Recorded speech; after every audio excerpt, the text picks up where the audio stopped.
So here we're adding our supers for the first time this year.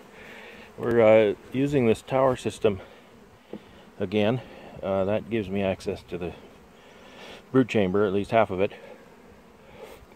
And it helps them fill the boxes and cap them a little more quickly.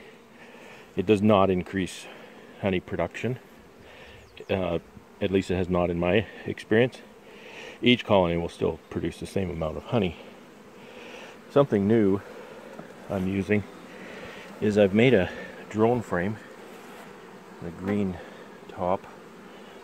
All I've done is, this is a Lori Miller compound style drone frame, and that's got a half a sheet of worker foundation in the middle, and then a space where they can draw freeform. They'll draw larger cells for drones if they like, and later in the season they may fill that with a nice comb honey that I can cut out and perhaps sell. So that's what we're doing here today. Jason's working hard and he's checking, just getting one last eyeball on the queen. He's hunting down some cups. We haven't found anything in the cups yet, but we still take the cups out.